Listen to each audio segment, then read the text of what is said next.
sahabat-sahabat Glory yang terkasih, apa kabar? Saya percaya kita semua berada di dalam limpahan kasih karunia Allah. Di dalam Ibrani 12 ayat 14 dikatakan, berusahalah hidup damai dengan semua orang dan kejarlah kekudusan, sebab tanpa kekudusan tidak seorang pun dapat melihat Tuhan. Sedangkan di 1 Petrus 1 ayat 16 dikatakan, sebab ada tertulis, kuduslah kamu sebab aku kudus.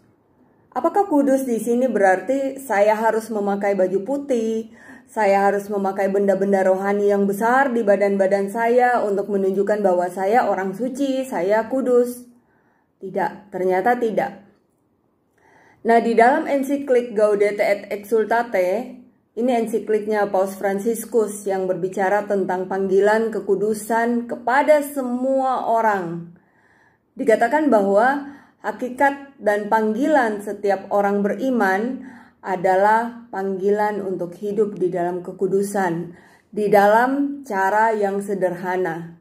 Nah, di dalam ensiklik itu juga, Paus Fransiskus juga menyebutkan ada beberapa ciri kekudusan. Yang pertama, ketekunan. Setelah itu ada kesabaran, ada kelemah lembutan, ada kerendahan hati, ada sukacita, bahkan ada rasa humor, ada keberanian, ada semangat, dan hidup di dalam persekutuan dan doa tanpa henti. Nah, ini adalah aspek-aspek kekudusan yang bisa kita hayati dan kita hidupi di dalam panggilan kita masing-masing. Apakah berarti hidup kudus itu semua harus sama seperti orang-orang kudus yang ada? Tidak, setiap orang memiliki jalan kekudusannya sendiri. Nah, Paus Fransiskus pun di dalam ensikliknya, Paus pun memberikan ada 5 jalan untuk menuju kekudusan. Yang pertama, kekudusan berarti menjadi diri Anda sendiri. Kita tidak perlu meniru orang lain untuk dapat menjadi kudus. Jadilah dirimu sendiri. Nah, poin yang kedua, kehidupan sehari-hari dapat memimpin kita kepada kekudusan. Jadi umpamanya panggilanmu itu sebagai seorang ibu, panggilanmu sebagai seorang pekerja, sebagai seorang ayah, lakukanlah yang terbaik. Menurut Paus, orang-orang awam itu adalah orang awam yang meniti jalan kekudusannya itu Paus menyebut mereka sebagai saints next door. Yang Paus katakan adalah yang perlu kita lakukan untuk meniti jalan kekudusan kita adalah menjalani hidup kita dengan cinta dan beri kesaksian tentang Tuhan dalam apapun yang kita lakukan. Nah, poin selanjutnya adalah menghindari 2 kecenderungan utama, yaitu gnostisisme dan pelagianisme. Apa itu? Gnostisisme itu adalah paham bahwa semua orang bisa berjalan tanpa Allah. Itu bukan karena Allah, tapi karena kecerdasan manusia atau karena perkembangan ilmu pengetahuan. Dan iman itu bisa dipahami dengan mudah. Nah, sedangkan pelagianisme adalah paham bahwa keselamatan adalah upaya manusia, bukan karena Allah. Itu yang harus dihindari di dalam kita meniti jalan kekudusan. Nah, yang keempat, poin keempat adalah bersikap baik. Paus memberi nasihat kepada umat modern zaman ini untuk menjalani kehidupan menuju kekudusan. Caranya apa? Jangan bergosip. Hentikan penilaian negatif kepada orang lain. Dan yang paling penting, jangan bersikap kejam. Berhenti menulis status yang negatif. Terutama sekarang sosmed sangat berperan di dalam memberi berita kepada apapun. Usahakan menulis hal-hal yang dapat membangun dan membangkitkan sukacita orang lain. Jangan menulis hal-hal yang negatif, apalagi menyerang orang lain. Juga jangan menyebar hoax. Sekarang sangat mudah, sangat banyak ditemukan berita-berita yang hoax. Dan itu sudah mulai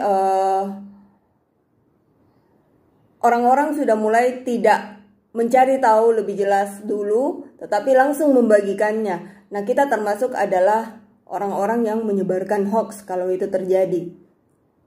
Dan poin yang terakhir adalah ucapan bahagia adalah penunjuk jalan menuju kekudusan. Berkata-kata positiflah, jadilah dirimu sendiri dengan mencerminkan Kristus yang ada di dalam hidupmu. Tidak perlu kau terus menghafal ayat-ayat Alkitab untuk menunjukkan bahwa kau kudus, tapi tidak. Hidupi ayat-ayat itu di dalam kehidupanmu dan biar itu berbuah sehingga semua orang bersuka cita ketika mereka bertemu denganmu. Nah, di awal dikatakan bahwa cara mencapai kekudusan itu berbeda setiap orang. Bagaimana sih caranya? Contohnya gampang. Contohnya mungkin di dalam kehidupan kita sebagai pekerja, tiba-tiba ada satu hal yang bisa memancing emosi kita. Nah, pada saat itu, keinginan kita untuk ngomel, untuk mulai melampiaskan emosi kita dengan cara, saya harus curhat ini sama temanku, supaya emosiku bisa keluar. Itu mulai muncul. Nah, pada saat itu, dibanding dengan kita curhat, lebih bagus dikatakan bahwa kita lebih bagus kita menyanyi, kita pujian penyembahan pribadi. Ambil earsetmu, pasang di telinga, bernyanyilah memuji Tuhan. Dengarkan lagu-lagu rohani yang akan membangkitkan sukacitamu kembali, dan pujilah Tuhan sampai hatimu kembali tenang dan gembira. Mari sahabat-sahabat Gloria, saya ingin mengajak sahabat-sahabat Gloria untuk menjadikan pujian dan penyembahan sebagai salah satu usahamu di dalam meniti jalan kekudusan di zaman modern ini. Mari kita jaga pikiran, perkataan, dan tindakan kita dari hal-hal negatif dengan terus melakukan pujian, penyembahan, dan lakukan semua itu secara konstan, tetap, sehingga semua orang yang bertemu denganmu itu akan melihat Allah yang ada di dalam dirimu dan bersuka cita karena Allah yang ada di dalam dirimu. Kekudusan adalah hal yang diminta oleh Tuhan sehingga kita dapat bertemu dengannya, dan pujian penyembahan adalah salah satu cara untuk meniti jalan kekudusan saat ini. Terima kasih. Tuhan Yesus memberkati.